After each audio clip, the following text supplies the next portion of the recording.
Well, what's going on, everybody? Josh Callaway alongside Collin Kennedy, Sooners Illustrated and 24/7 Sports at the stadium in Norman, where Oklahoma's very memorable, very fun, a lot of high moments. 2025 season has come to an end. They lost Alabama 34-24 on Friday night. Collin, for a while, it looked like Oklahoma was going to win the national title. The first quarter and a half or so of this game was amazing. Oklahoma was up 17-0. This stadium was absolutely electric. It was a phenomenal atmosphere. They had a pregame light show that was super cool. Yeah. I thought it was great. It was pretty much how you draw it up. I mean, really, from the pregame atmosphere on. And then it just flipped, and Oklahoma never really got it back. They 17-17 at the half, despite feeling like they had kind of dominated, almost the reverse of the first game, which Brent Venables kind of talked about. And then the second half, Bama just kind of made more plays. A lot to digest. Where are you at? This again, the first quarter and a half, it looked like, oh my God, this is as good as they've looked all year. And then it just fell apart, and they just weren't able to put it back together enough to win. Man, it's a really tricky one. Like, the best way I could probably sum it up is it's a disappointing, certainly, and honestly, it's a little bit of a head-scratching finish to what otherwise was a pretty memorable season. And I think it's important to kind of put the backdrop on this whole thing when you consider where this team and this program started at the beginning of the season. Everyone's talking hot seat and just surviving this season to now the end of the year, and we're sitting here talking about a disappointing end result in the college football playoff, which I think anyone out there would have taken around the Oklahoma program to begin this thing. And that's what makes it so tough. And I think what makes it even tougher is exactly to your point. Not only did this team, this program find a way to get here, they showed in that first quarter that they belonged. Yeah. And it really felt like maybe for the first time almost all season, or at least in a while, it might be an easy night for them. They were going to make a statement and potentially advance in a postseason tournament that, I don't know, maybe some felt like they didn't belong in it. And then all of a sudden it just a few things here and there, and it completely unravels. Yeah, the second quarter was a nightmare. It was a nightmare. Choose your fighter for the most back-breaking play, because there's an argument for a few. You have the fourth down that Alabama looks like they might stop them, but they convert it and they score. It was Brooks, right? Yeah. Punches it in. That was kind of the death blow if Alabama doesn't get that. It was 17-0 at the time. Yeah. They score. You're still up 10. Then you have the Xavier Robinson drop on what would have been a 53-yard touchdown. It was a great play by John Mateer. He's scrambling around, throws it down the field. Xavier Robinson, not a catching running back, especially not down the field like that. Yeah. He's right there, though, and he doesn't make the catch. The very next play, Grayson Miller just drops the ball. I don't know what happened. I need to watch it again. I'm still kind of dumbfounded what happened. Alabama gets the block. They get a field goal off that, and then the pick six, which was the last just massive punch. That all happened in like a 5 or 6 minute span in the fourth quarter of this game, or the second quarter of this game, I should say. And, again, they had a whole half after that, but that sequence, I mean, you talk about the first 20 minutes was maybe the best we've seen. That was the worst sequence of the season. That final 6-7 minutes of the second quarter, I mean, it was also bad. I don't know what you would say was the worst. I mean, the pick six, it's hard to overcome a pick six in a close game. Yeah. But, man, I mean, Xavier Robinson, you don't want to bag on him too much, but that's a walk-in touchdown to make it 24-7. Grayson Miller, the drop punt was brutal. It was all bad. That, for me, is where I would like to start. If you want to talk about which play was arguably the most damning, how much did we talk about the elite third phase play for Oklahoma and how it put them in this position? And it killed them today. And I think that's one of the number one stories of this game that you now look at big picture. Their special teams group had its worst game of the season in a playoff environment. Yeah. And I don't know how you survive that, especially considering the construct of this team, right? And look, Tate Sandell, the late missed field goals, I don't have a hard time placing anything on that, because at that point it's just like, well, whatever. Yeah. But they still had a chance, especially the first one. Yes. Because they got the ball back, right? I mean, who knows how it all, plays out after. But they did get the ball back, and if he had made the 36-yarder, they would have technically had a chance maybe. But I think about those field goals with not only the dropped punt that gets blocked, but also just another poor punt by Grayson Miller later on in the game that sets up Alabama with excellent field position and leads to another scoring drive. Like, yeah, Grayson Miller was a story of the season for them. And then in this game, in a, win or go home environment, he was arguably one of the primary reasons why this thing slipped away. And Alabama capitalized on his mistakes individually. I don't know. I think you have to start with the special teams. We'll talk offense and defense, but man, that group was really good for them, and they just didn't have it today. No, we talked about it at length the last few weeks. Everyone, not just us, just everyone. Yeah. It was. I think Brent Venables got asked about the special teams in some way like 800 times in the last few weeks because it was great. It was awesome all year. It was a huge strength for this team, and it was a massive reason why they beat Alabama the first time. Exactly. And this time it was the complete opposite. It was, Brent Venables made the joke that the team switched helmets. That's how it felt in this game because Oklahoma was taking it to Alabama in the first half, and yet you looked up, it was 17-17 because of dumb mistakes. Oklahoma did not force a turnover in this game, and they were bad on special teams, and then you look up and you lost. Offensively, okay, so, I thought John Mateer was pretty good. The pick six was awful, right? And he took full blame for it. He said that he got tricked, was his word, that he checked into it. Clearly, him and Keontae Lewis were just not on the same page at all. He threw it right to the defender. Yeah. I don't actually know whose fault it was. Ben Arbuckle took the blame. John Mateer took the blame. I'm sure if we talked to Keontae Lewis, he would have taken the blame. We didn't talk to him, but I'm sure he would have. It's one of those. Everyone's, whose fault is it really? I don't know. But, the run game stinks. It stinks. It stunk all year. It had a little moment there in the middle of the year where we thought, they found something. It went back to being bad. Torrey Blaylock, 11 carries for 36 yards. Xavier Robinson, only 3 carries. Clearly just still not healthy, which just stinks, because he's a really fun player whenever he's going, and he's still not healthy. They didn't actually use Javonte Barnes like I thought they would. And, they didn't run the ball at all. John Mateer runs for 15 yards. They go 1.7 yards per carry as a team. He did throw for 307. Deion Burks had one of his best games in an OU uniform. Isaiah Satania was quiet. Yeah, the offense was pretty good. It was fine. There's still a lot of work to be done, but it was. I don't know, where are you at? Because I think this fan base is in a very touchy spot with Mateer and Arbuckle both. I believe they wrap the first quarter with 55 rushing yards, and they end the game with a sack-adjusted 81. I just can't have that happen. He looked healthy early, Mateer. He was throwing some bullets out here. So here's why I bring up the run game stuff. They start out of the gate pretty solid on the ground. It looked like Torrey Blaylock had it. Obviously, Xavier Robinson wasn't healthy. I thought the offensive line was bringing it early on, and I love what the young group did in pass pro. But then that goes to John. The run game just faltered, and it was very clear, especially as this thing went on, that this was going to fall on the shoulders of John Mateer. And there was a point in this game, Josh, where he had completed, I want to say, 11 out of 12 passes. Mm-hmm. He was wildly efficient. And I will see this. Even in the run of completed passes he had, there were some opportunities for even bigger plays that he flat out missed. But we're talking about it in the press box like, hey, man, he's missing certain receivers and certain plays to be made out there, but he's still making plays. And I think that's where you have to go with him. He was the one making plays, Josh. Yeah. Who else was helping him make plays? And there were more that he could have made. I think that's the tough thing with him is I think he is a layer to the outcome today. I have a really hard time placing complete blame on him, especially knowing the way the rest of the offense looked, especially into the second half. I'm going to put you on the spot. Okay. You're making the call. It's your decision and your decision only. Yeah. Is John Mateer the quarterback at Oklahoma next year? Because I think everyone's trying to figure out, do they, it is a tough spot. It is. What if up completely your call? You're the one making the decision for this program. Would you have Mateer back next year? I would say yes, and I know think that so too. I know that's going to raise some eyebrows. But here's my justification. How about this, Josh? It felt like a throwing hand that had time to heal actually may have ended up being a little bit more effective. No? He looked better. He did. Yeah. Got some legs underneath him. They went back to the quarterback design stuff, and it was pretty effective, especially considering, again, the running backs were in a tough spot. Yeah.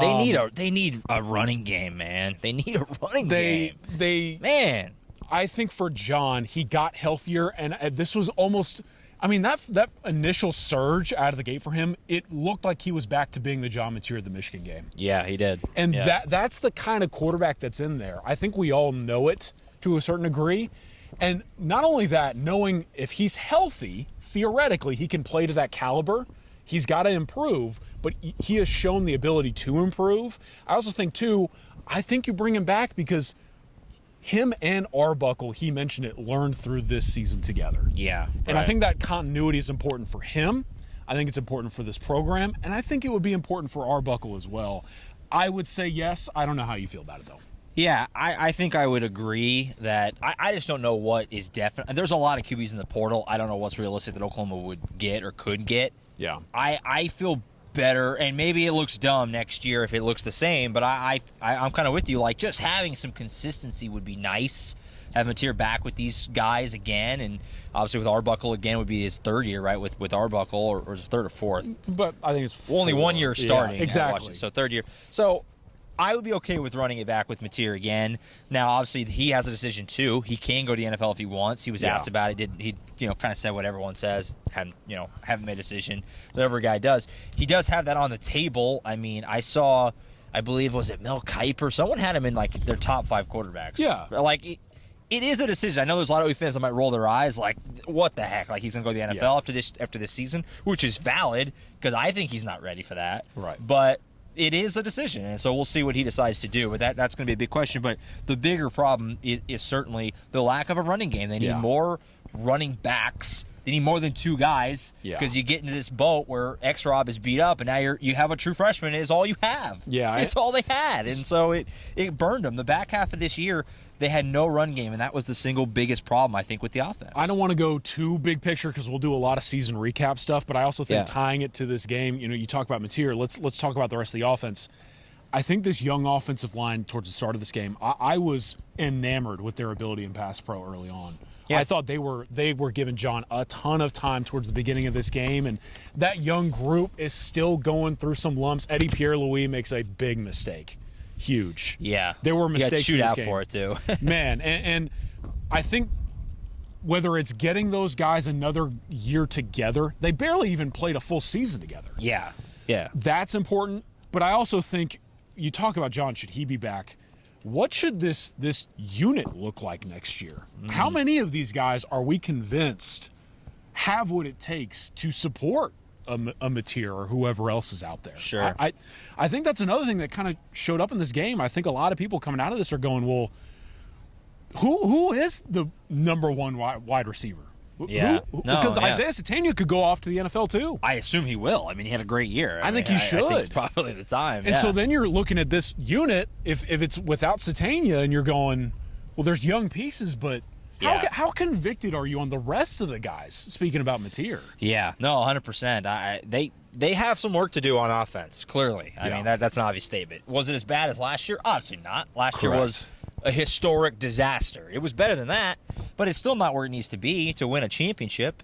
And we believe the defense is there, right? And so, they're going to have to either it's hitting the portal, and I think, and we have a lot more time to talk about this sort of thing, but there's definitely probably a world where some things change on the staff. Yeah. I mean, there's some positions that are just not where they need to be, and they haven't been for a while. Most people know what I'm talking about, and they're going to need to tweak some things. Like, it's clearly like there's work to be done. It was a decent first year for Arbuckle. Some first steps, some growing pains for him. He hasn't even been at OC that long, calling plays.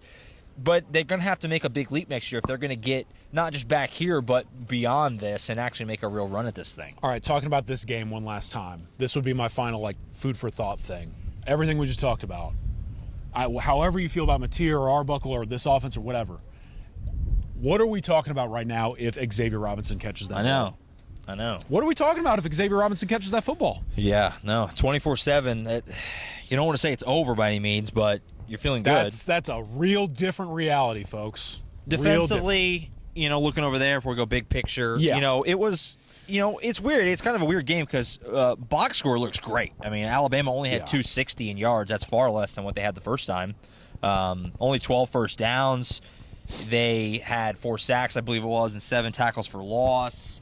Looking at Alabama here, Ty Simpson, Pretty good line, 18 to 29, 232. He did not turn over. No turnovers was a big part of this. Bama, though, only 1.1 yards per carry, so they didn't run the ball either. Correct. But again, 34 points. Some key drives. I mean, the one to get into the game at 17-7, and then I thought early that drive, early second half, they go 3 plays, 75 yards to take the lead was tough as well. Look, the defense was awesome all year. I don't have a lot of complaints, but it just kind of goes to show what we talked about when we were in Knoxville and when we were in Tuscaloosa. Yeah. Turnovers make up for a lot. Yeah. And they didn't have any today, and that they felt like they could have used one. Yeah. Or two. I think the run game stuff really stood out because we talked about OU's run game. I want to say the sack-adjusted number for Alabama in this one was like 63. I mean, they played well on playing against Alabama's run game that had been struggling. They do create some penetration and some trouble in the backfield. I thought there were some missed calls on the Alabama offense. Dude, Arisa Thomas, I don't know what that guy's got to do to get a hold. He's getting tackled. The hold, it's crazy. The false start that wasn't called, that was on the big play. That was tough. He clearly left early. I don't know what happens if that false start is called. And so I thought the defense played pretty well, but I think that's the number one storyline. We talked about it a whole bunch since the last time these two teams played. Everyone talked about the turnovers and the takeaways and whatever that meant. And they had to have at least one. And once the punt block happened and whatever else, the pick six, like there was a point in this game where you could feel it. It was like they're going to have to get one. They got to get something, and they didn't. And ultimately, this defense, when they were able to create those turnovers, they fueled the playoff run. They didn't get any in this playoff setting, and that's your ball game. I mean, this team just right now where it currently is just not good enough to beat other good teams losing the turnover battle, or certainly not forcing any, right? I mean, they're not quite good enough to do that at this point, right? And that's what happened today. The pick six is tough. I mean, in a close football game, a pick six, that's just such a huge. We saw it the first time the other way. I mean, it's so big. It's just really tough to overcome that. So, defensively, it was great all year. I expect it to make another step next year. I know you're going to lose some key dudes like Mason Thomas. We'll see what happens with like Camp Lewis and Kobe McKenzie. Robert Jennings will be moving on, but you presume you'll have Peyton Bowen, and like a lot of this defense is going to be back. Kendall Daniels will be moving on. You're going to have a lot of defense back with more on the way. I imagine they'll make a portal pickup or two, and I expect the defense to be very good again. Right? I mean, it's not going anywhere, and a lot of these dudes, Stone and Jack, like some big guns, big pieces, are going to be back. So a lot to be excited about on defense, even though maybe at times today it wasn't at its best. It still overall was good, and obviously it was a great season overall defensively. So, big picture, it was a great season. Yeah. I mean, it was a great season. It sucks right now because they just felt like they shot themselves in the foot so many times today. And again, like we said at the very beginning, the first 20 minutes, it was like, oh my God, this team's going to go on a legit run at this thing. And it just came toppling down so quickly. But obviously, overall, a great season. You win 10 games. You got to the playoff. A bitter way for it to end. But no way you're going to convince me it was anything other than a huge step forward. They won 6 games last year. They were terrible. But now it's up to Brent Venables and it's up to Ben Arbuckle to make another step, right? To make another leap next year to get even better, certainly on offense, and maybe the defense takes another step as well. Where are you at big picture with this season and just kind of the overall direction? I feel as sour as this game kind of felt, it feels like we're moving in a right direction here with this thing. I don't think anyone should take this season for granted at all. This run was really fun. It was a fun run. I think when you look back on the years before this and some of the stuff that this program, the fan base, for lack of a better term, endured at times. Yeah. I mean, to experience the run that this team went on and to do it the way that they did, I mean, to reinvent the defense and to – this is the other thing that's important for me is it's a program that put together a great run while still undergoing a lot of change. And I think that's important to consider. Yeah. I mean, it's a first-year offensive coordinator at a place like this, a new system, new personnel, constantly turning over. Like, they still went through a lot. And in years past when they went through a lot, it did not go well. Yeah, right. This year it did. And I think that means something. I think that's part of the culture and the approach that they want to have in that operation. And I think that's something to build on. Now, that for me is where you go next. It's like, this season was great. It was awesome. But, like, it can't be it. Yeah, no. And there's going to be a lot of questions, and there's going to be a lot of uncertainty in the offseason. We're going to see some big dominoes fall one way or another. And the way that this program responds to that and then feeds off the momentum that theoretically has been garnered off the year, I'm fascinated by what this year might mean for the future of Oklahoma football. And the first real offseason now coming up for Jim Nagy and this front office. They all came together. It was mid offseason last year. So they get to all come together and have a real portal, which will be opening up here very soon in January. And we'll see what they do. I mean, the roster's in a decent spot, but clearly they have to hit things on offense hard. I mean, they need more playmakers on offense. Yeah. I mean, it's really that simple. Defense, one or two guys sprinkle in, but they got to get serious about finding more difference makers at receiver and a tight end and a couple of running backs probably. Like, they need to go hard at the skill positions if they're going to make that jump that we think that they're capable of making. And so hopefully the folks have stayed with us this whole way through, because this is my last kind of big picture thought tying into this specific game, Josh. Yeah. Why I talk about this incredible run and the response. How about this fan base this season? Yeah, this was really cool. This was an unreal environment tonight. Now, I thought the pregame with the lights and everything, it reminded me a lot of Tennessee. And, look, we spoke very highly of Tennessee and how awesome that was. So that's a good thing. If you're saying you're reminding me of Tennessee, it was absolutely electric. These fans were ready for this. It stinks that they lost 2 home games this year. Yeah. Got to find a way to cut that out. But, yeah, this was a really cool environment. I thought OU fans absolutely brought it tonight. I just think when Oklahoma made the transition to the SEC, there was obviously talk about the football team and the coaching staff or whatever the case may be. I think a lot of people wanted to see whether or not, like, Oklahoma football, the brand, belonged in this conference. And I thought that not just tonight, but this season in general, the environments that were in this stadium, the way that the fans approached these games, the way that the in-game crew, especially in this game, provided a signature environment. I think that's another thing you take away from this year is, like, this kind of feels like the campaign where Oklahoma, everything around Oklahoma football said it belongs in the SEC. I think that's another thing you certainly don't take for granted. It was a really fun season. Yeah. We appreciate everyone being with us all season. Obviously, we're not going anywhere. We're going to have the podcast and everything. We're year-round around here. But last game, we were all guilty of it. Be honest with yourself. We were all thinking about Pasadena when it was 17-0. We all were guilty of it. We don't get to do that. Maybe next year. Maybe in the future.